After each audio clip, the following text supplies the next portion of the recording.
तिलक लावण्याची पद्धत आहे. जेव्हा शास्त्रामध्ये वर्णन आहे, भगवान कृष्ण जेव्हा पुतनेचा वध झाला होता, तर पुतनेचा वध झाल्यानंतर सगळ्या गोपी काय केल्या, पुतण्याच्या अंगावर चढल्या आणि चढल्यानंतर गोपीने काय केलं, कृष्णाला प्रेमापोटी, एवढं गोपींचं प्रेम होतं भगवंत कृष्णाच्या प्रती, त्या गेल्या, त्या घाबरल्या नाही की पुतना जिवंत आहे का मेलेली का काय नाही. त्यांना एकच चिंता होती की कृष्णाचं रक्षण कसं होईल. म्हणून त्या ज्या पर्वतावर चढल्या त्याचप्रमाणे ह्या गोपी पुतण्याच्या शरीरावर चढल्या आणि कृष्णाला खाली घेऊन आल्या. घेऊन आल्यानंतर काय केलं, पहिल्यांदा त्या गोशाळेत घेऊन गेल्या आणि गोशाळेत घेऊन गेल्यानंतर जे गोपूचं असतं, गोपूच म्हणजे शेपूट, तिनं काय केलं, भगवान कृष्णाच्या अंगावर वावळले आणि वावळल्यानंतर कृष्णाला घेतलं आणि गाईच्या खालून दिलं आणि असं 7 वेळा खालीवरती केल्यानंतर गाईला वावळल्यानंतर पुन्हा प्रदक्षिणा घातली. आता तुम्ही उद्यापासून ट्राय करू नका, नाही एखादी गायीने लात मारली तर अवघड वाचं. तर माणसं पाहून थोडं आणि गायची शेपूट पण तसं. आणि मग केल्यानंतर सगळ्या गोपीनं काय केलं, गाईचं शेण घेतलं खुरातलं, ते घेतल्यानंतर भगवान कृष्णानं 13 ठिकाणी तिलक लावले. ओम केशवाय ना, ओम नारायणा, ओम माधवाय, गोविंदाय, त्रिविक्रमाय, मधुसूदनाय, वामनाय, श्रीधराय, ऋषिकेशाय, पद्मनामाय, दामोदराय, वासुदेवाय, असं 13 ठिकाणी तिलक लावला. कशाचा तिलक लावला माहिती, गोरजमधला शेण लावलं थोडंसं आणि गोरज लावून तिलक लावलं. आणि भगवंत म्हणतात, माझ्या रक्षणासाठी मला मंत्र मानावं लागतात माझे गोपी. आणि मग भगवंतांनी 13 ठिकाणी टाकलं. म्हणून आपण वैष्णव धर्मामध्ये 13 ठिकाणी तिलक लावला पाहिजे. आता तुम्ही म्हणता, प्रभूजी आम्हाला ऑफिसला जावं लागलं, लोक आम्हाला हसतात, आम्हालाच अजून भक्तीमधला कॉन्फिडन्स नाही, तर आम्ही कशाला लावायचा तिलक. तुम्हाला नाही लावू शकले हरकत नाही गोपीचंदन, तर तुम्ही काय केलं पाहिजे, पाण्याचा तिलक लावला पाहिजे. हे केशव, हे नारायण, असं 13 ठिकाणी पाण्याचं तिलक लावून तुम्ही ऑफिसला जाऊ शकतात. आणि जेव्हा कधी सत्संगाला येतात त्या तिलक धारण केलं पाहिजे. तिलक लावण्याचा फायदा काय माहिती आहे का, आज तो व्हिडिओ टाकला आहे की जेव्हा तुम्ही तिलक धारण करतात, मागच्या वेळेस सांगितलं मी प्रवचनामध्ये की एक ठिकाणी ब्रह्माजी असतात, एक साईड ठिकाणी शिवजी असतात आणि मध्ये विष्णू असतात. आणि हे 2 चरण कमल आहेत ना, ह्या 2 रेषा आहेत, ते विष्णूचे चरण कमल आहेत. आणि जे नाकावर पान काढल्या जाते तुळशी पत्रे, ते म्हणतात की तुम्ही किती व्यंजन बनवा आणि ते व्यंजन चांगले चांगले बनवलं, त्याचे तुळशीपत्र नाही टाकलं तर भगवान कृष्ण स्वीकार करत नाही. जेव्हा तुम्ही तुळशीपत्र स्वीकार करतात, आपलं तुळशीपत्र अर्पण करतात, तेव्हा भगवान कृष्ण नैवेद्य अर्पण घेतात, स्वीकारतात. तसं एखाद्या भक्ताने कंठीमाळा धारण केली तर भगवंत त्याला स्वीकार करतात. पण तुम्ही तिलक लावला आणि तिलक लावल्यानंतर तुम्ही तुळशीपात्र नाही काढलं तर भगवंत संतुष्ट होत नाही. म्हणून शास्त्रामध्ये म्हटलेले की तुम्ही अर्चविग्रहाची खूप पूजा केली पण तुम्ही तुळशीपत्र अर्पण नाही केली तर ती पूजा कशी अपूर्ण आहे. पण तुम्ही पूजा काही नाही केली, नुसती तुळशीपत्र अर्पण केलं तर तुमची पूजा कशी परिपूर्ण आहे. त्यासाठी हे गोपीचंदन लावलं. गोपीचंदन का लावलं पाहिजे तर त्याचं महात्माच आहे की जेव्हा गोपीनं भगवान कृष्णाच्या विरह भावामध्ये द्वारकेमध्ये देहत्याग केल्यानंतर त्या देहाच्यामधून जी माती निर्माण झाली गोपी चंदन, आणि गोपीला भगवंताने आशीर्वाद दिला गोपीना की जो कोणी तुमच्या देहाची माती धारण करेल तेव्हा मला नाही का तुमचं स्मरण होईल आणि तो भक्त मला सगळ्यात जास्त प्रिय राहील. म्हणून गोपीचंदन धारण करणं वैष्णव धर्मामध्ये बघा, वारकरी असो, जेवढे काही वैष्णव धर्माचे पालन करणारे लोक आहेत ते ऊर्ध्वपुंड्रक लावतात. आणि का बरं लावतात, भगवान कृष्णाला हे गोपीचंदन खूप प्रिय आहे आणि ते म्हणतात माझ्या गोपींचं किती प्रेम आहे आणि गोपीचरण धारण केलेलं आहे तर तेवढाच मला गोपी जेवढ्या मला प्रिय आहेत तेवढेच हा भक्त मला प्रिय आहे. म्हणून आपण काय केलं पाहिजे, गोपीचंदनाचा तिलक धारण केलं पाहिजे. इथं प्रपाद लिहितात, पहिला मुद्दा सांगतो, तिलक लावण्याची पद्धत काय. कलियुगामध्ये एखाद्या व्यक्ती कदाचित सोने किंवा सोन्याचे दागिने प्राप्त करू शकतो, परंतु शरीर शुद्ध करण्याच्या शरीराच्या 12 ठिकाणी लावण्यात आलेल्या तिलकाची सजावट पुरेशी आहे. म्हणजे सोन्यानं तुम्हाला चोर आकर्षित होतील, सोना चांदीनं चोर आकर्षित होतील किंवा लोक आकर्षित होतील, लोकमध्ये गुणगान करते. पण तुम्ही गोपीचंदन तिलक धारण केलं तर कृष्ण आकर्षित होतील. म्हणून आणि हिचं वर्णन काय, श्रीमद भागवताचा 4था स्कंद 12वा अध्याय श्लोक नंबर 48 तात्पर्यामध्ये प्रपाद लिहितात. आता याचा अर्थ सोनं घालू नका असं मी म्हणत नाही, ते घाला, पण तुम्हाला कृष्णाला आकर्षित करण्यासाठी 2 वस्तू येतात, गळ्यातली कंठीमाळा आणि गोपीचंदन.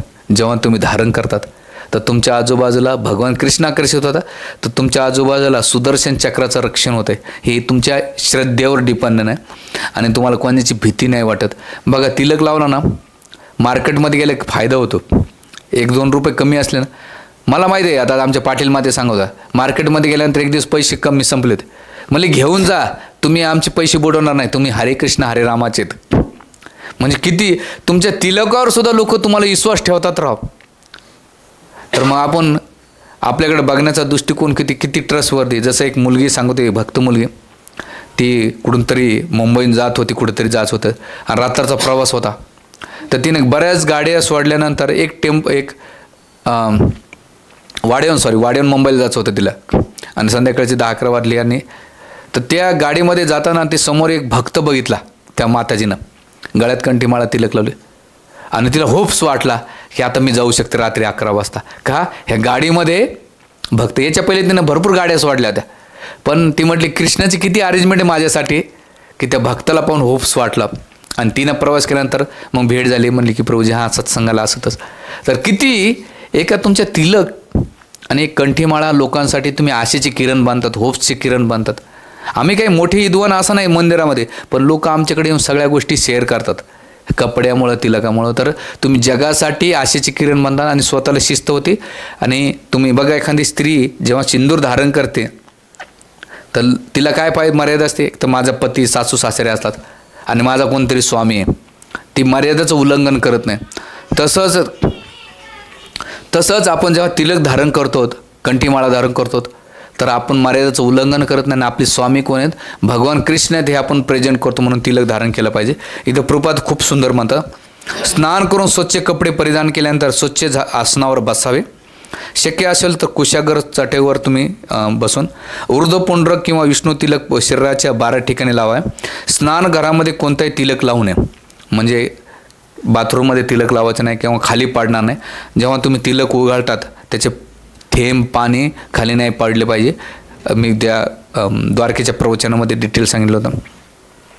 तर ते तिलक शरीरावर लावणे म्हणजे शरीर वेगळ्या सेवेमध्ये वापरणं. हे ज्या 13 ठिकाणी लावलं ना, तर त्या 13 ठिकाणी हे शरीर माझं नसून हे शरीर कोणाचं आहे, भगवान कृष्णाचं आहे, प्रेझेंट करतो.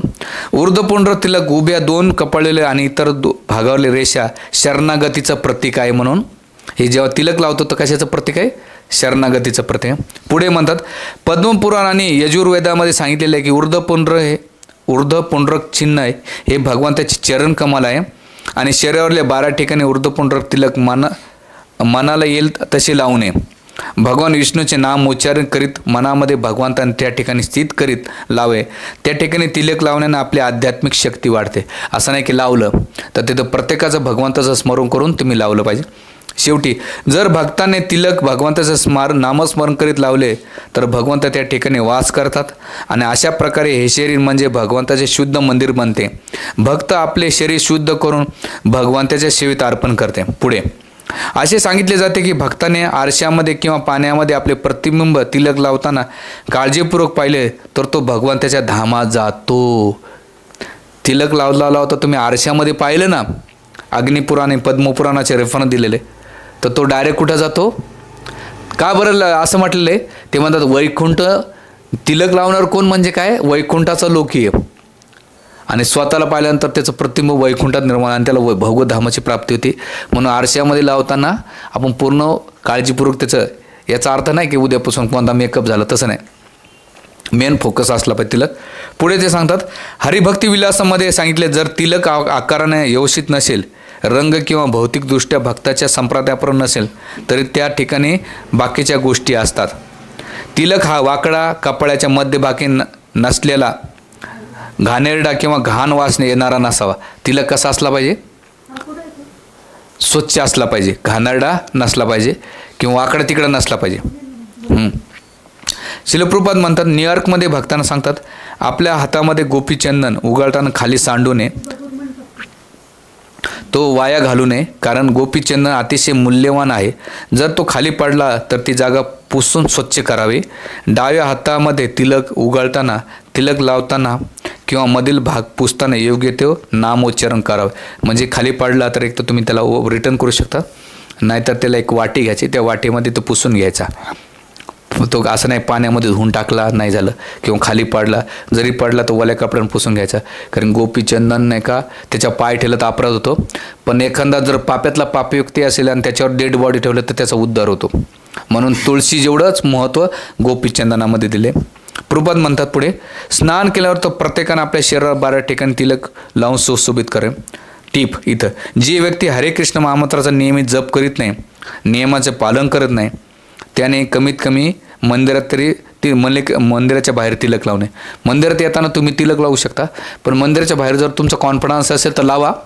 जर तुम्हाला कॉन्फिडन्स नसेल, लोक तुमची टिंगल उडवणार असेल, तर त्या ठिकाणी तुम्ही तिलक लावू नये, असं प्रभुपाद एका तात्पर्यामध्ये वर्णन करतात. हरे कृष्ण हरे हरे, हरे राम राम राम हरे हरे. शिल प्रभुपाद की जय.